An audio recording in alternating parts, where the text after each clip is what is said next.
Ah oui, l'ambiance c'est électrique, hein, c'est raccord avec la météo et puis raccord avec le sujet tout à l'heure aussi, les voitures électriques, vous voyez. Oui, on reste dans le domaine. Un ton gentiment décalé, du Axel Bauer ou du Phil Collins entrecoupé d'un flash info ou d'un point sur le trafic. Voilà pour l'esprit Top Music. La station strasbourgeoise née dans la mouvance des radios libres fête aujourd'hui ses 30 ans. Une vingtaine d'employés s'activent au quotidien pour proposer du contenu dans toute l'Alsace.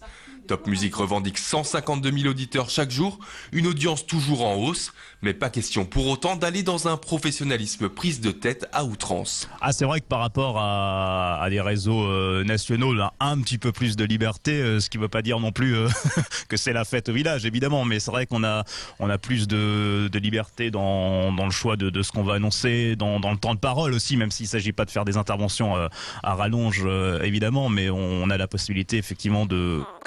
Damien, on va éviter le discours à rallonge, on a encore quelques infos à donner. Bonsoir Damien, bonsoir à tous. Aujourd'hui, l'actualité est marquée par le dossier radio numérique terrestre. Sans cesse repoussée, elle devrait finalement voir le jour à Strasbourg en 2013.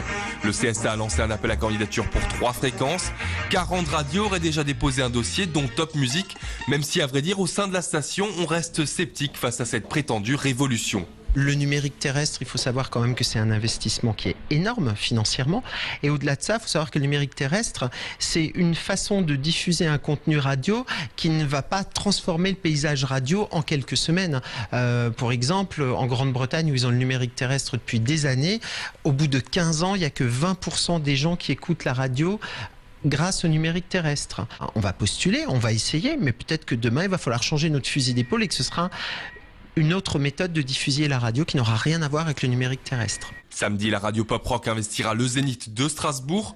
Une nuit spéciale pour les 30 ans avec au programme des lives de Peps, Icar ou encore Dr Boost.